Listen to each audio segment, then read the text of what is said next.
Hello, everyone, and welcome to another episode of the Today's the Day Changemakers Podcast. I am Jodi. This week, I am joined by my special guest co-host, Kiran Handa Gaudioso, CEO of the United Way of Northern New Jersey. Together, we interview Dan Treglia, Associate Professor of Practice at the University of Pennsylvania, Associate Faculty Director of Penn's Partnership for Effective Public Administration and Leadership Ethics, and a Senior Research Fellow at United for ALICE. For those who may not know, ALICE stands for Asset Limited Income Constrained Employed. Dan grew up in Staten Island, New York. His parents were both teachers, and he shares that their roles shaped his trajectory. They were fearsome advocates for non-traditional and immigrant students that had some tougher challenges. Dan has dedicated his career to focusing on social policy problems through collaborative and innovative research that engages governments, nonprofits, and people with lived experience, and training students to do the same. His research documents the scope and consequences of income and housing instability and homelessness, and he uses big data and qualitative methods to better understand the macro and micro level of complex problems and help governments and nonprofits take action. During the interview, Dan gives a word of encouragement to those who may not know where they are headed, as he has always felt it was a gift that he found his pen. Dan gives an example of the research he recently has been focused on around children who lost a parent or caregiver due to COVID-19. The research report shows that 167,000 children in the United States were personally affected. Listen in to hear more about the report and what is being done to support these children because of this research. Through his policy work, Dan wants to help break down structural disadvantages and make sure that everyone is heard. Also, don't forget to subscribe to the Today's the Day Changemakers YouTube channel, stream this podcast on all streaming sites, comment, like, and share, and follow us on Facebook and Instagram at Today is the Day Live It. The views expressed by all Today is the Day Changemakers podcast guests are their own. Their appearance on the Today is the Day Changemakers podcast does not imply any endorsement of them or any entity that they represent. Have a great week, everyone. Hello, everyone, and welcome to another episode of the Today's the Day Changemakers podcast. I'm Jodi, and every week I get to interview the most incredible humans who walk the earth, who are changemakers, inspirers, or just breaking down the status quo.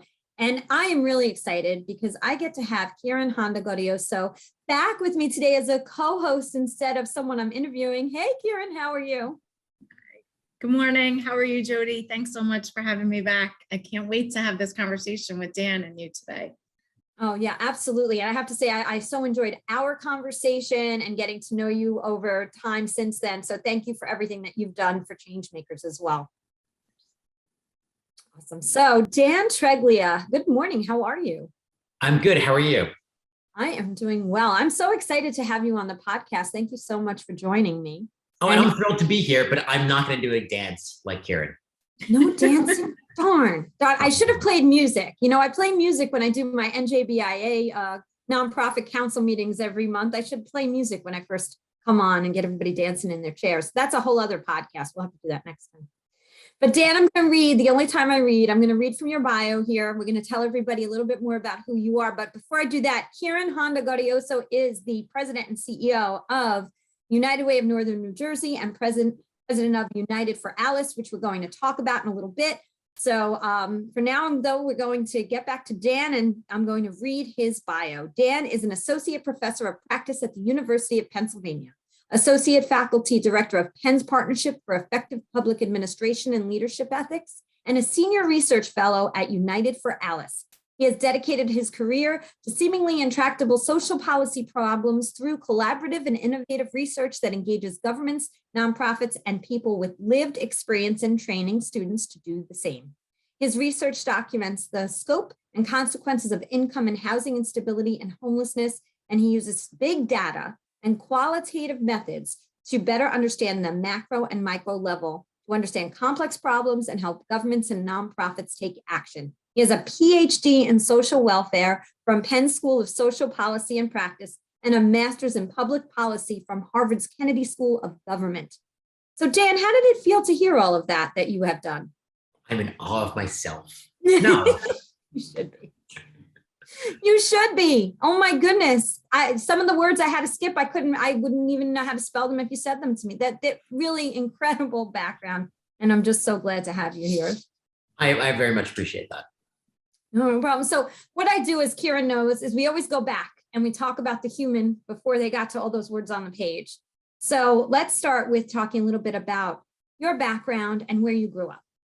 Sure. So I grew up in Staten Island, New York, often termed the forgotten borough. I'm one of two. I have a younger brother, and both of my parents were teachers.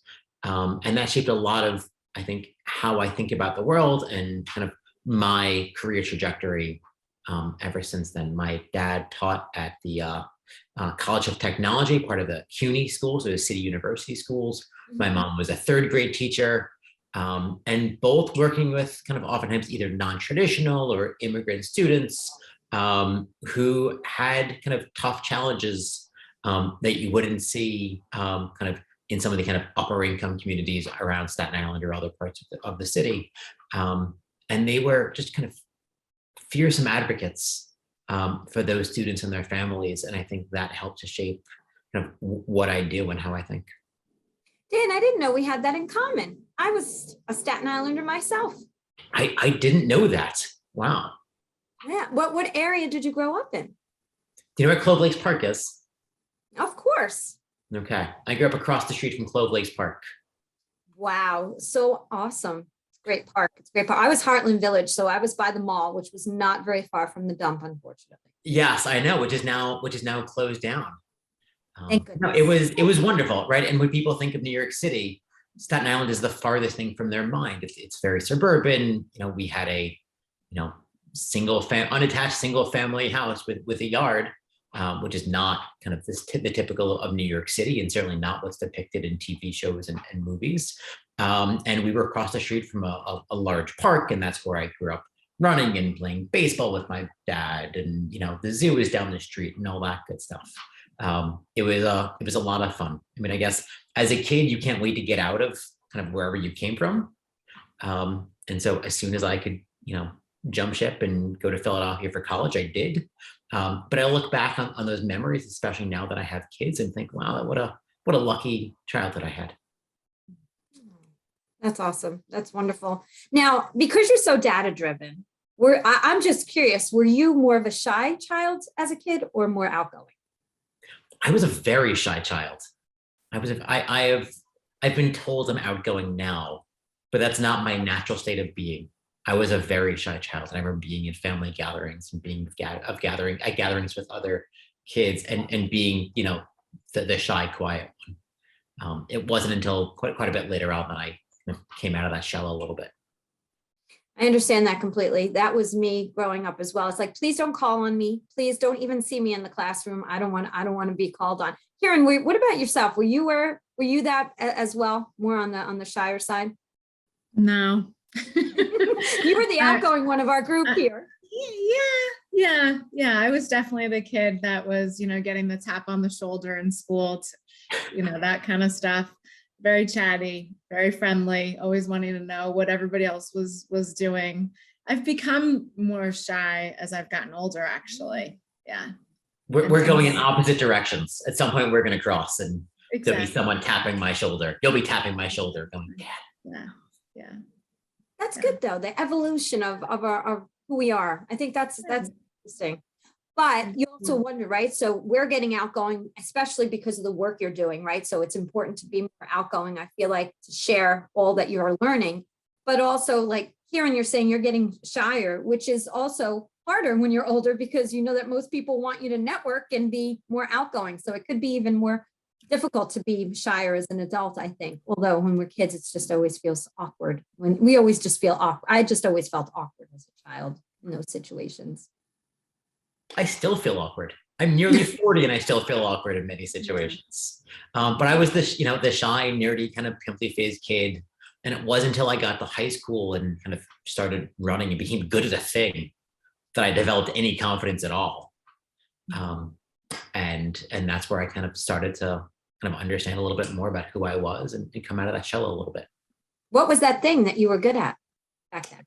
I want to say that I am a runner, but that's stretching the current. I certainly was a runner. Got into it so I could play hockey and be a better hockey player.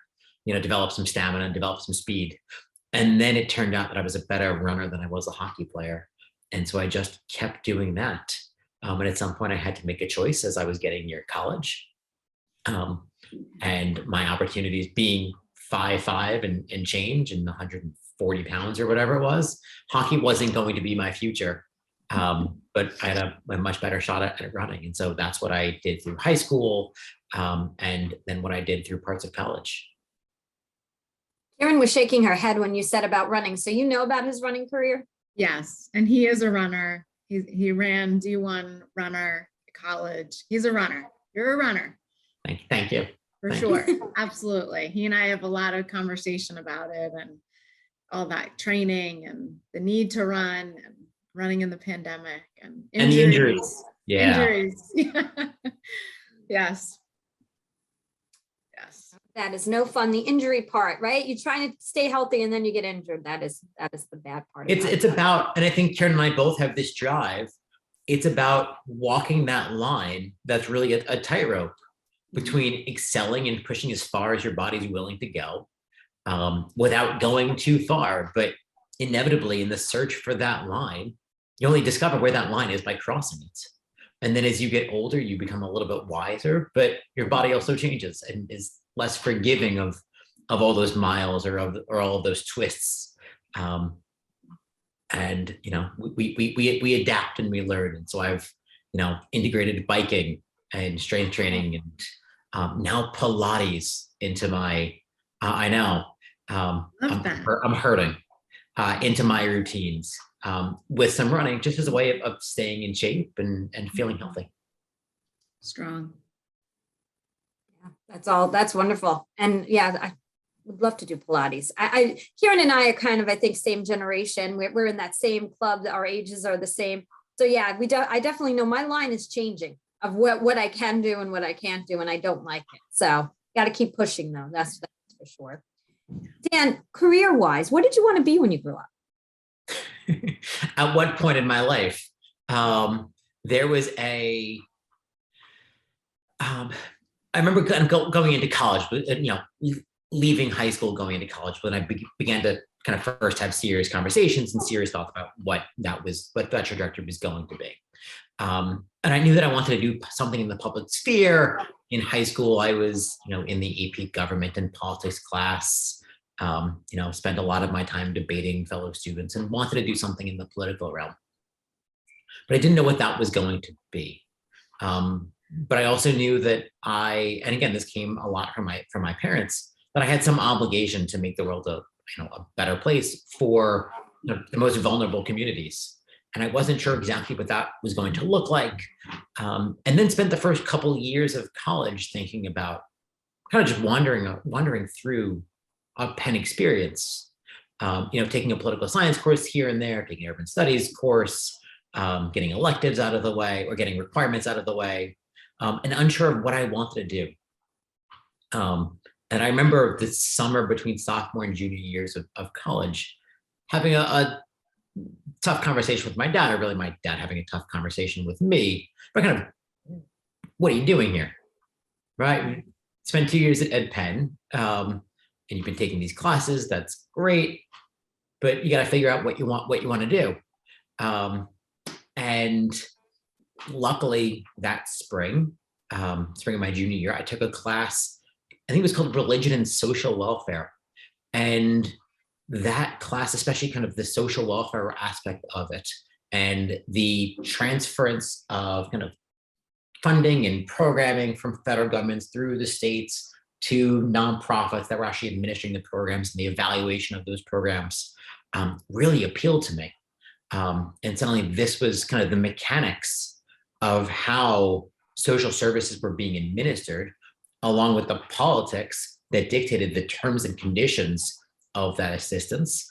We were reading evaluations, some were good and some were bad. And I was thinking, even as a college junior, I think with a little bit of training, I can do better than this. And that has shaped the rest of my career. So that summer, with the help of that professor, I did an internship at the Brookings Institution, and then continued that work through my senior year, did an independent study, focused on welfare to work programs in Philadelphia, and then got a master's in public policy from the Kennedy School, and have kept kind of along that trajectory. Really kind of once I found some direction, my path has been incredibly linear, right? From, I want to do something in the social policy realm, but that's at a kind of macro or policy level. So I can think big picture, and I want to do it from a quantitative perspective and a data-driven perspective. Every aspect of my career, every one of the jobs that I've taken on since then, has fallen very clearly within that world. What does that give to you? What is the gift from all of that to you? What is the gift of all of it for me? I do love the positivity of your interviews and the framing of your questions. I think there is a gift in clarity, and that I know what I want to do. And it took me quite a while to figure that out. And there's just some gift that I can wake up every day knowing this is my career. And many people are just simply not lucky enough to have a career. Either they're switching careers or they have kind of jobs without a kind of particular direction. And I'm very lucky to have kind of a singular and guiding trajectory through my career. And I feel extraordinarily blessed and gifted to be able to kind of provide, indirectly for members of my community that have had a tough go of it, right? All of my work, and I'm sure we'll talk about this in due course, all of my work has focused on kind of creating or shaping or evaluating programs that are geared to aiding people that are having a rough go of things, either people that are kind of having substance abuse or mental health concerns, or have lost their housing, due to economic concerns, or anything else. That's, I think, that's a gift. I'm very fortunate to be in a position where I can do that, and to have a mindset that kind of that goes in that direction as well. So if, and what you said is so important, those are the things that you're doing to help those who are in that population. So I always like to share messages with those who may be listening that are in the populations that we're talking about. And you had, it sounds like, family who supported and pushed you to go after the things that you wanted in your life, right? Or that you were hoping to reach, as Absolutely. that, yes. having that tough conversation, but not everybody has them. So if you were to be that person today, for somebody who's listening out there, what advice do you have? For someone kind of in my position back then, thinking, for someone who doesn't have your dad and your mom to push you, if you were to give a message to someone who needs that push, that's listening right now, that doesn't know where they're going, but they know they want to make a difference and they don't even know where to start, what would you say to them? Yeah, a couple things. First, I would say that this is a normal process. Not knowing who you are and what you're going to do in 5 or 10 years down the line is a normal process. And it causes, right, existential crisis, because you're trying to shape your life and you don't know really who you are at 18 years old or 20 years old or even 25 years old. And so be kind to yourself, be patient with yourself, because it's not easy to be in that position. And don't try to take it on by yourself. Seek out people that are willing to serve as guides and willing to serve as mentors. They exist. They're out there, and they want to help. Many people go through college without speaking to their professors outside of a lecture hall. And let me tell you, that's what I enjoy about my work. I mean, sure, it's okay to stand in front of a lecture hall and teach statistics for 3 hours. But what I really love are the one-on-one conversations and opportunities where I can be a mentor and guide someone. Because I was very lucky to receive that when I was a student and through my early adulthood, and still now. And I want to make sure that others feel the same way. And so many students feel shy about it. They don't want to intrude, or they don't feel qualified to introduce themselves to their professors. Well, there's no qualification. You're here. Good. Just come to office hours. We're there. We want to talk to you. It's why we're doing this kind of work. And then there are those who are in the middle of their career and they're afraid to make a turn because, I've done this, I've stayed there for a long time. Or, I just spoke to someone who started out living in Jamaica, became a teacher there, but when she moved to Canada, she couldn't be a teacher, so she had to go work in a factory. She had to work her way back up to being a teacher. And so it was a very interesting story. So I share this also is that for those who want to change direction and are not sure how to do that, do you have anything with your background? Do you have anything to share with them? So I've been very lucky personally in that my career has been, and I mentioned this before, very linear. Right, I've been very fortunate to get into this trajectory and to stay there. But to anyone, and whether it's a young adult, someone in college, or someone mid-career, again, don't feel kind of shame in trying to kind of figure this out, because life is not no part of life is a destination. You're never there. You're always trying to better understand yourself and achieve your own goals. So understand kind of your own blessings, your own gifts, and don't try to do it all on your own. Find those people that are where you want to be and talk to them. Don't say no to yourself. Don't negotiate the other side. It's something that I've been very guilty of doing, of convincing myself that I'm not good enough to have that conversation or to apply for that job. And I can talk myself out of a job like nobody's business. But really, I've hurt nobody but myself in doing that. And I see this all the time from people that are 20 and people that are 40, that they talk themselves down rather than building themselves up. And so don't just put your best foot forward to someone else, put it forward to yourself, convince yourself of your own gifts, of your own talents, of your own ambitions, and then speak to others. And maybe it's not feasible, right? If you're 50 years old and want to become and then decide you want to become a physician, and you've been an engineer all your life, that might be difficult, but you don't talk yourself out of that path. Okay, explore the world, explore the opportunities there, and think critically. I'll tell you, for someone who had a linear career that you said, that was right, Kiran? Was that not incredible? Right? Absolutely. I'm glad you're saying that. I have a lot of fear in saying that, right? I've not been down that road. So we should put an asterisk next to that advice of this guy doesn't know what he's talking about. Not a job coach. I wrote this down. Don't negotiate the other side. I really feel like there's a reason I ask certain questions, even though sometimes it's like totally off of the questions I might have given. And you couldn't have given better advice, I feel, my personal opinion. Kiran's shaking her head yes. So yeah. I thank you for that. Thank you very much. Pam10 is a leader in IT enterprise solutions and staffing. They are driven to transform their clients' business performances. They do this every day by providing their clients with the best services and products like BizLego, an online community platform, and Colear, a unique learning management system. They also transform the lives of women and children through their associated nonprofits, SheTech, which supports women in and joining the technology field, and Softkin, support organization for kids in need. Pam10, technology for social good. Go to pam10.com for more information. Let's get into the incredible work that you do. It's about bringing awareness to issues that need to be paid attention to through incredible research that I don't have the capabilities myself. That is not my forte. I don't know, Kiran, is that your forte? Do you love doing research?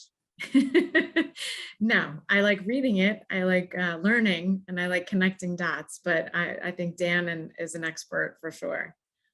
So you're doing all of that, and when you're doing your research, and I just want to share this with the listeners, you're not just doing the research and it's going away. The research you're doing, from what I understand, being a novice in this conversation when it comes to this, is that you're taking this and you're bringing that to government agencies and nonprofit organizations so that action can happen. Am I right about what I'm saying here? Yes, I would call myself an applied researcher. So academics, professors, we're judged on largely on how many peer-reviewed publications we produce and are accepted. And peer-reviewed publications are, publications, journals read by other academics, maybe. But that's the metric by which we're judged. I think that is a poor metric for any number of reasons. perhaps mostly because it's only read by other academics.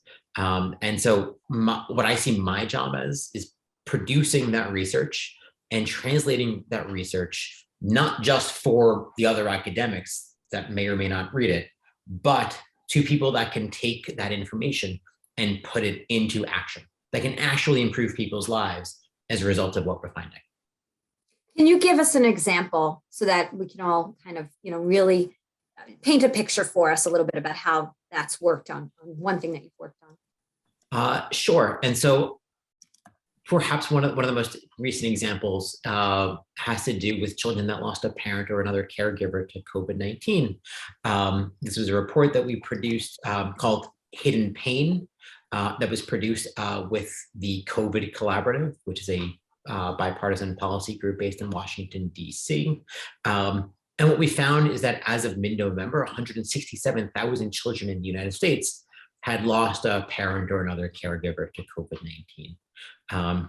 And our first publication, I think this is very telling about our intentions and our mission, was not in a highly esteemed academic journal. It was a report that was geared toward policymakers and spent, a few pages kind of documenting the how many, and certainly documenting the racial and ethnic disparities and the concentrations of those caregiver losses in certain states.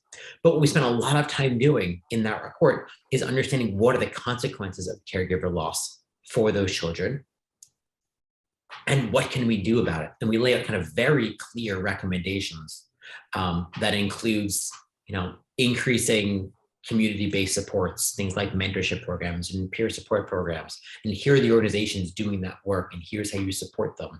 Or expanding economic supports like TANF and SNAP and Medicaid to these families that have lost a caregiver because they're coming upon economic hard times. And many of them were experiencing economic hardships even before the pandemic, and certainly before losing a parent or another caregiver.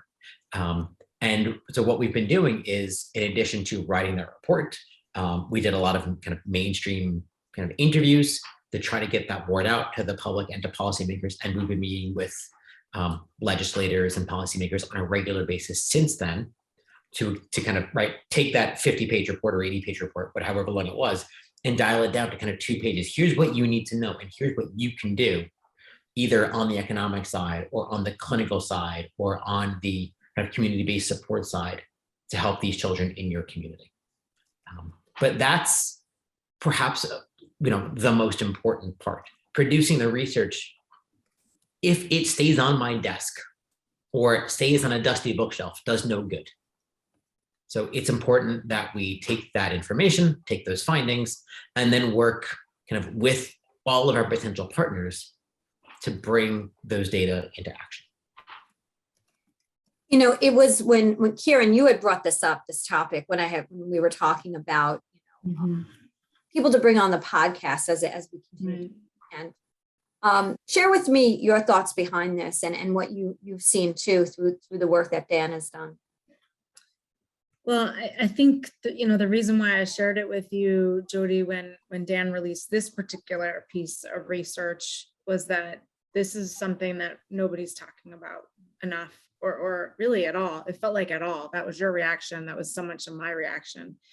And I just so appreciated, you being open to having Dan as a guest and creating a space to share this incredible research. I mean, the numbers that, Dan just laid out and that are just, staggering.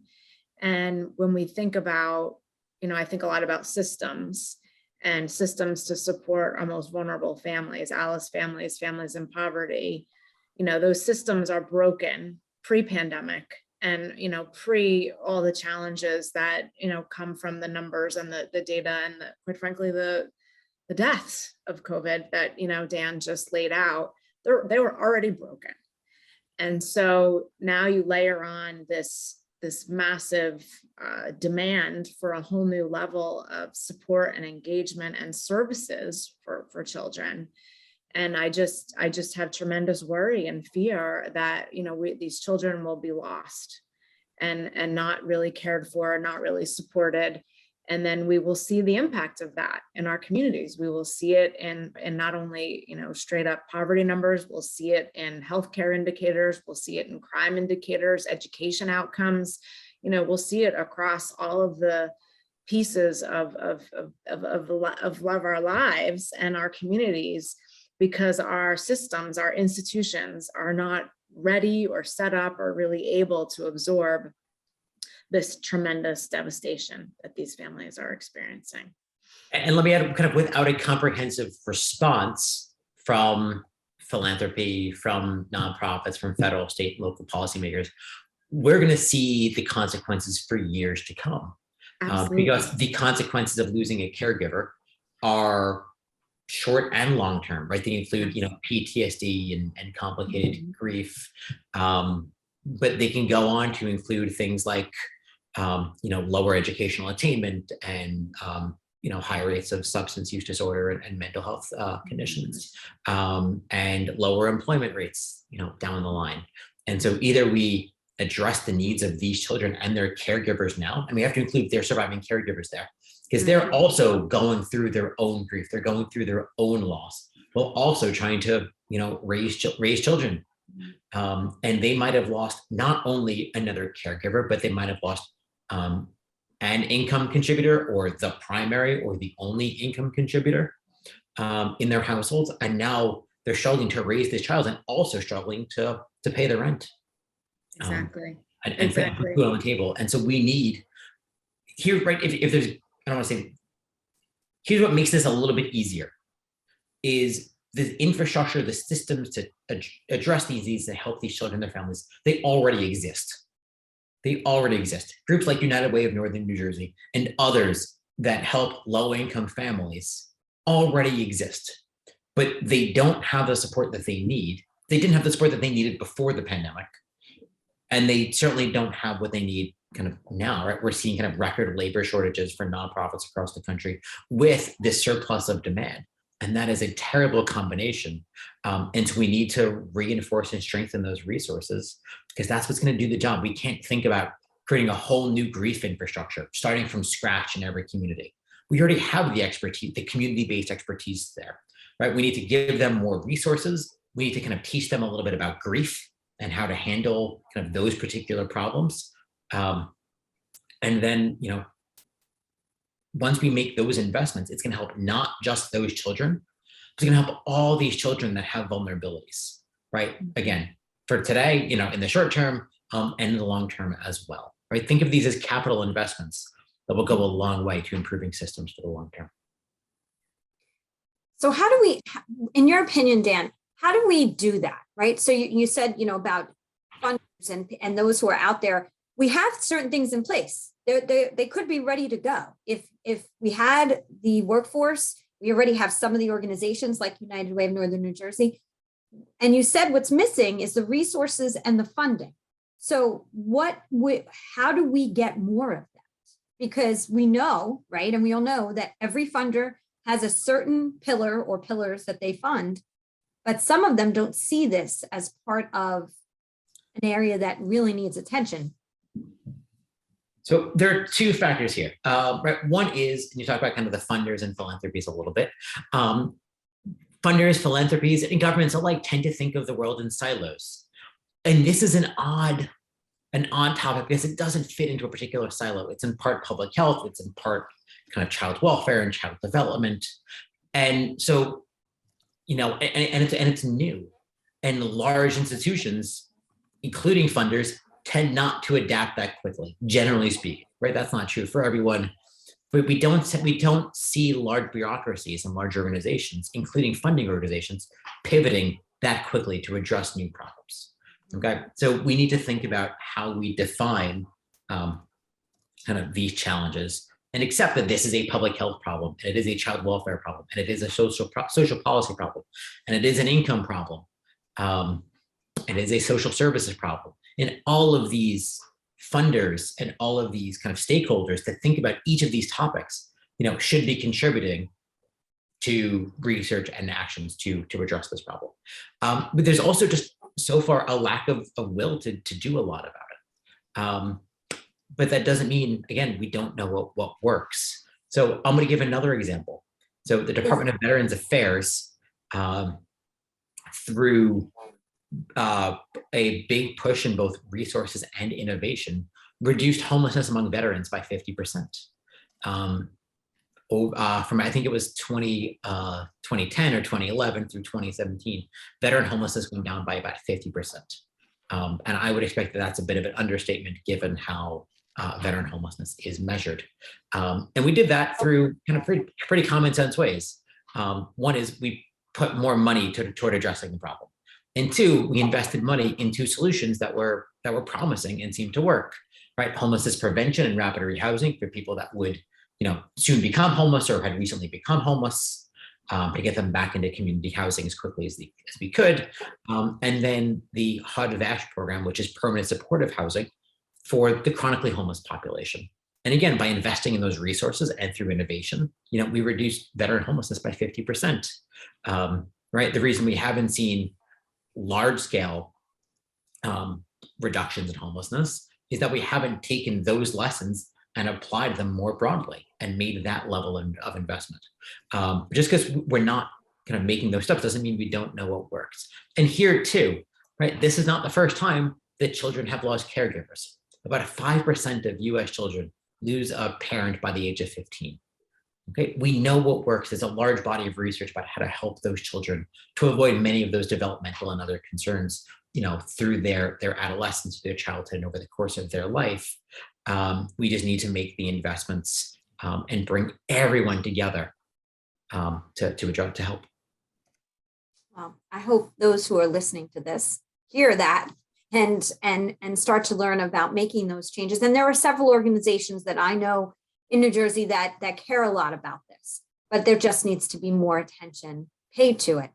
So I want to move on to other things that you're doing too. So Kiran, I'm gonna let you take it from here on, talking about United for Alice. Maybe you can give more of a background about that, and then you and Dan can take over from here on talking specifically.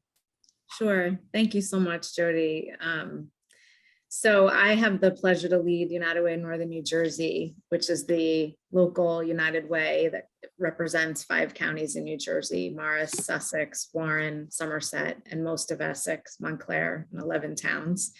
And our United Way, over 10 years ago, created what's called United for Alice, which is a data research and analytics project that was born, very slowly, one by one, piece by piece, in an attempt to really understand the needs of the community in a much deeper way, really knowing that there were a lot of folks certainly living in poverty, but a lot of folks just above the poverty level who were also working and struggling, and yet often not eligible for any types of services, certainly none of the things that Dan just outlined.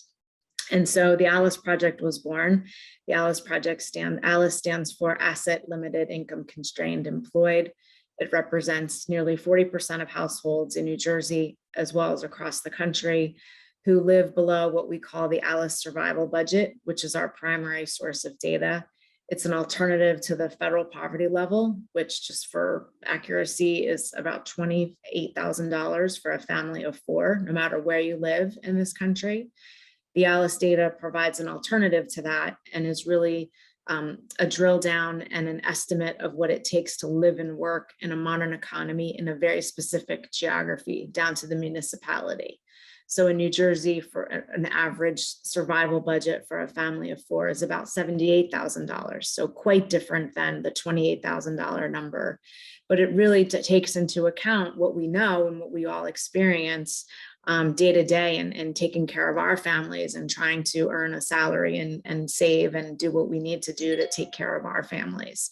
So the Alice Project really grew up that way and extended outside of New Jersey, and now includes 25 partner organizations, states across the country, over 1,000 United Ways, hundreds of government, public officials, foundations, businesses are all involved in the national Alice movement.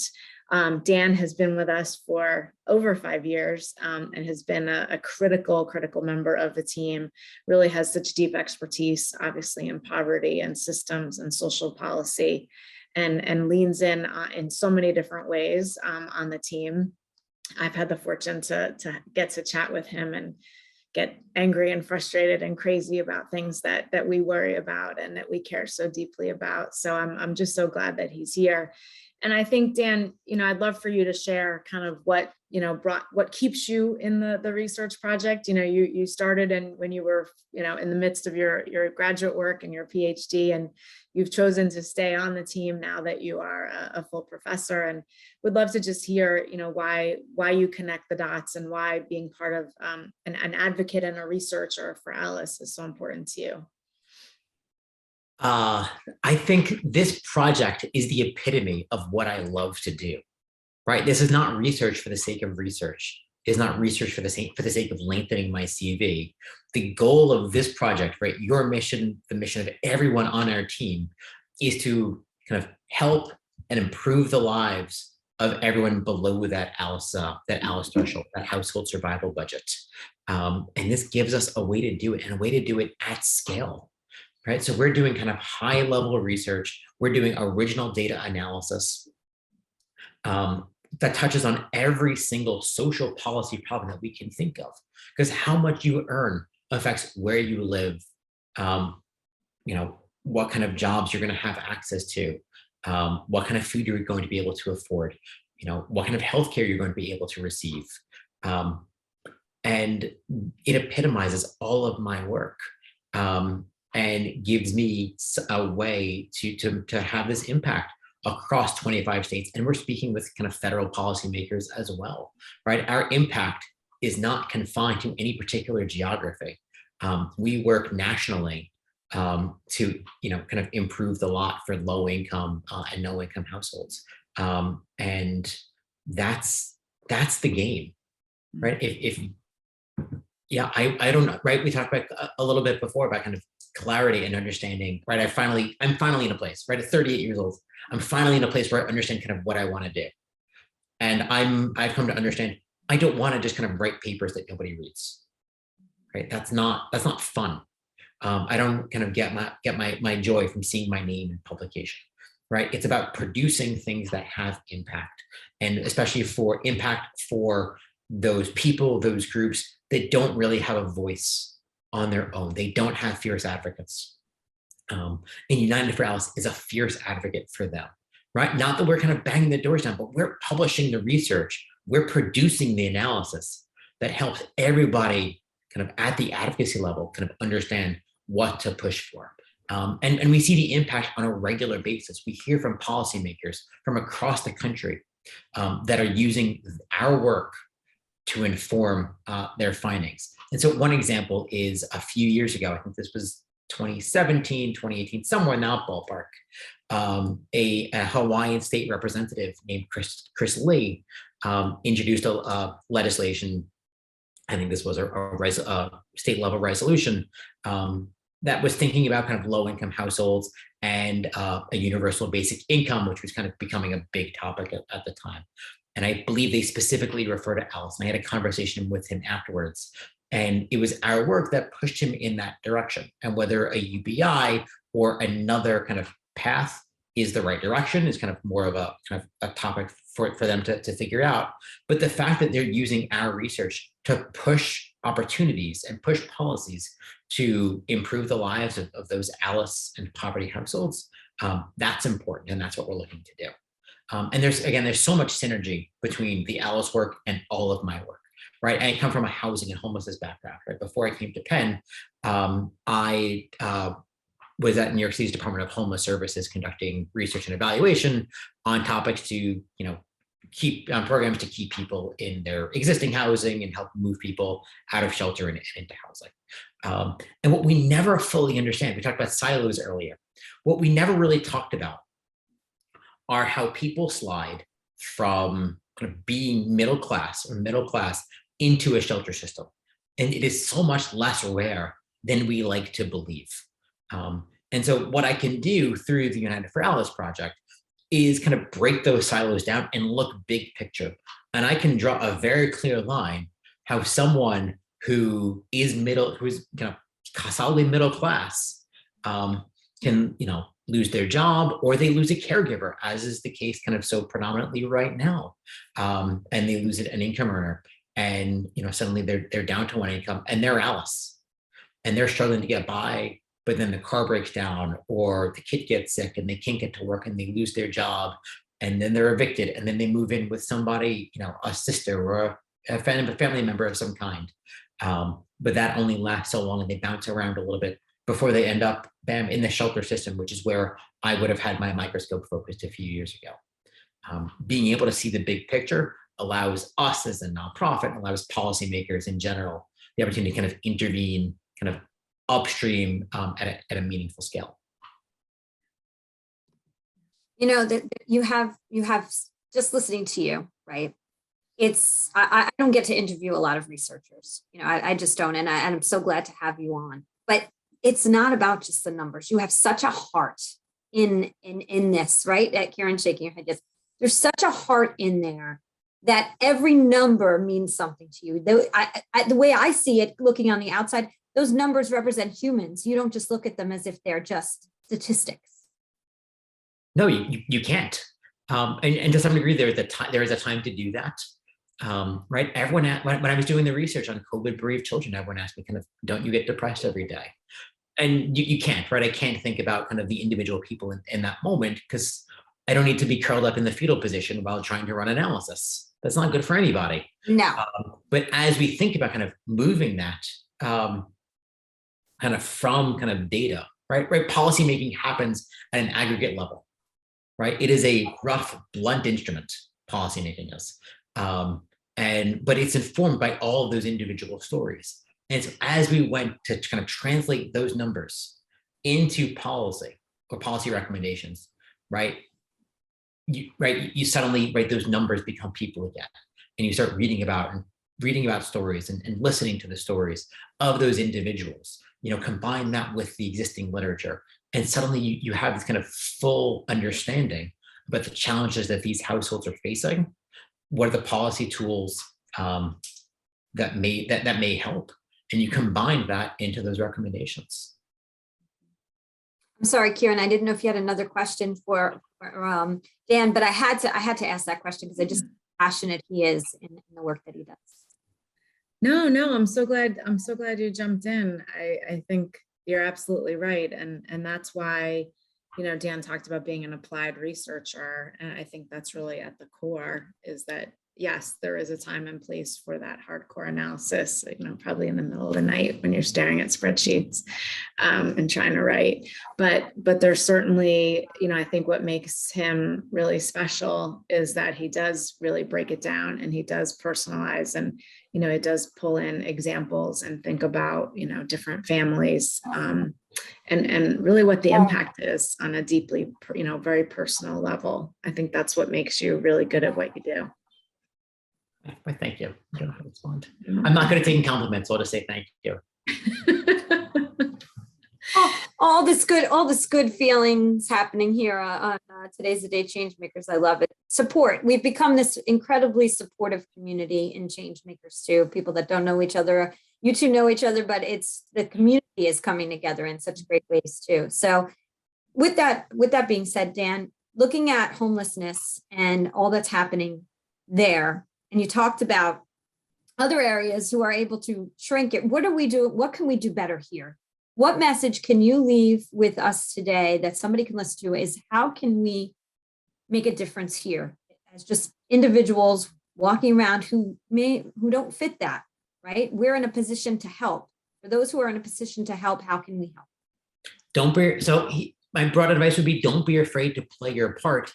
And that might mean don't be afraid to find out what your part could be. And that could be volunteering with an organization, with a nonprofit, or kind of making a donation to a nonprofit, or lobbying your representatives, right? That doesn't take qualifications. It doesn't take expertise. All it takes is a phone call, right? There's no downside to it, no harm to come from it. But if there's an issue that you care about, even casually, just a few minutes to make a phone call to your congressperson, to your state representative, to get involved on a campaign for a candidate that's going to advocate for and push for the kinds of policies that you think are going to make a difference. Don't be afraid to get involved. It will be worth it, because you'd rather lose a little bit of that time to make that contribution rather than sitting on your couch after election day or after the vote on a bill has already passed and it went against the way that you wanted it to go. And then you're sitting there going, I wish I had done something. Right? Don't be afraid to take that action. That's a great point. So Kiran, before I get, because I can't believe this went so quickly. Really, I just looked at the clock. I'm like, it's enough. Before I ask Dan the last question, I wanted to know, is anything else that you wanted to ask Dan before we go? I guess I would love to hear, what do you say to your students who are, kind of eager beavers, full of optimism, haven't really cut their teeth yet in social service work and nonprofit work or research? So what do you say to them to keep them motivated? I'm thinking so much about this next generation of leaders for our field, given that I'm kind of inching towards the other end of the age spectrum. I'm not done yet, but I see it coming. So what do you say to your students, kind of the up and coming generation of leaders and practitioners who are really, need to continue to do this work and move things forward? I'd love to hear kind of how you keep them. How I keep them kind of motivated and going. In many ways, it's many of the things that I've said to kind of the broad audience that we've been speaking to through this conversation. Don't be afraid to play your don't be afraid to play your part, and don't be afraid to find out what your part is. Speak with everyone that you can get a hold of. Right? Mm-hmm. They're students in their early 20s at this point. I didn't know what I was going to be doing when I was in my early 20s, and take those opportunities. Don't sell yourself short. They're master's level students at the University of Pennsylvania, this acclaimed and highly esteemed institution. They can do so much with their careers, and so many are kind of just afraid to take some of those first steps. They don't have the confidence to go out into the world and to introduce themselves to everyone that might be willing to meet with them, or even meet with their teachers. So what I tell them is, let's have the conversation. You don't know what you want to do. I've been down this path before. I've been in those seats, literally been in those seats, right? I might be able to kind of guide you toward a job. I might be able to guide you toward a career. I might be able to guide you to the right person that can help you, but don't be afraid. I think the other thing that we so often do in undergraduate, even graduate education, is we sugarcoat the realities of the policy and practice worlds. And they are rough. And I think we need to be honest with that with our students, that they come out of their education, having just paid a bunch of money, with this kind of quixotic kind of idea of how the world is going to work and how large bureaucracies make change. And I remember coming out of the Kennedy School and then getting to New York City's Department of Homeless Services and thinking, wow, I'm not prepared for this at all. Because everything's a 2-page policy memo or a 5-page paper. The world doesn't work in 5-page papers, and the world barely works in 2-page memos. Right? Policy making is sometimes, but not always, an intentional process. Sometimes it is just a commissioner has an idea, and that's what you're going with, and then you work until 2:00 in the morning to put that into action. And so part of what we need to do is take the idealism of and the skills of these students and kind of teach them, here's what the world is going to be like. Here's how you keep your ambition and can survive and thrive in that environment that might not be what exactly you want it to be, but will still allow you to make the change that you're hoping to see. Such a great. Good message. Good message. We all need it. Absolutely. Absolutely. Dan, I feel like I could talk to you for hours because you have so many great things to say and so much great insight. And the work is so much. I've run out of material. This is the extent of it. That's it. It's all done. We have one more question, so don't go anywhere just yet. He's being fresh, Jodi. He's being fresh. Ask my kids how much wisdom I have. It ends pretty soon. Oh, but all kids have to say that about all their parents. That's just kind of the going thing. Right. So all right. I'm ready for the last question. I'm ready. You ready? All right. What is the footprint you are creating right now that you want to leave behind?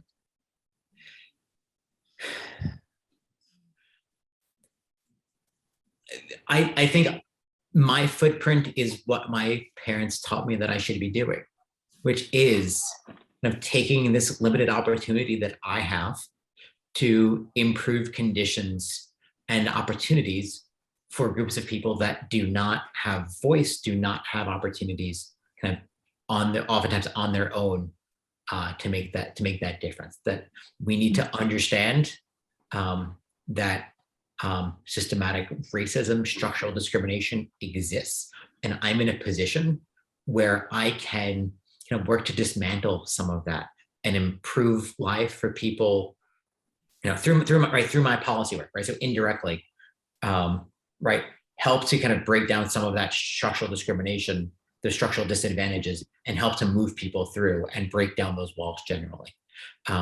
That is what I hope my footprint will be. That I was able to kind of make a difference for families across the country. That really is. And that's a calling. To me, when I hear it, it sounds like a calling, right, Kiran? Absolutely. So Kiran, I'm gonna turn the tables because you answered a different question last year. So since I was gonna say. Yeah, every year I change the question as the last.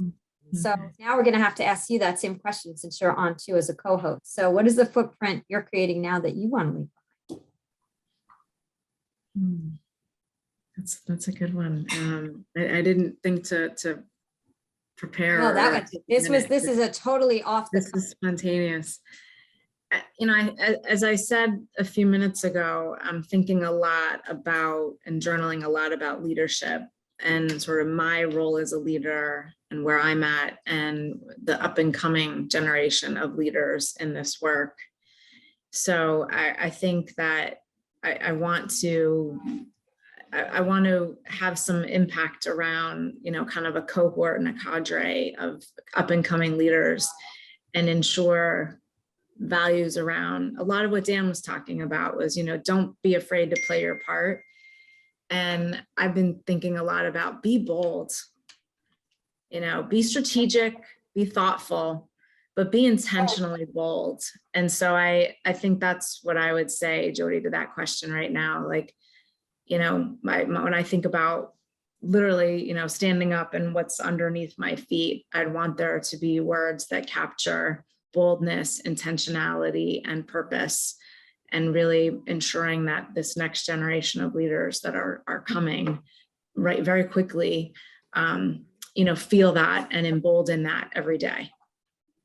Well, for off the cuff, that was really good, Kiran, right? Right, Dan? I mean, that. I'm impressed. I wish I'd said that. And it was very bold of me to ask you that question out of nowhere. Look at that. Yeah, Jodi, you're bold. You're checking that box, my friend. You're good.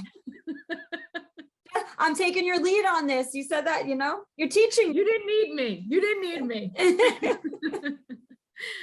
Kiran, thank you. Thank you for introducing me to Dan and being here with us today. So appreciate it. Dan, thank you for all the incredible work you're doing and making a difference in the world and being a change maker.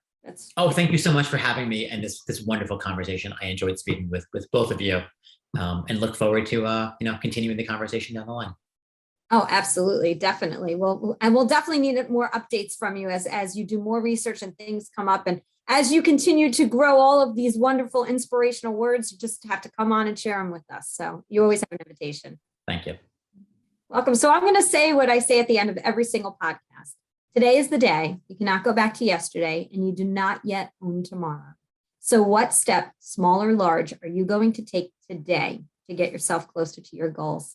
Thank you again to Dan Treglia and Kiran Handa Gaudioso for being part of this podcast this week. Have a great week, everyone. Bye. Thank you. Thanks, Thank Jodi. you. Take care. Take care. Bye, Dan. Thanks so much.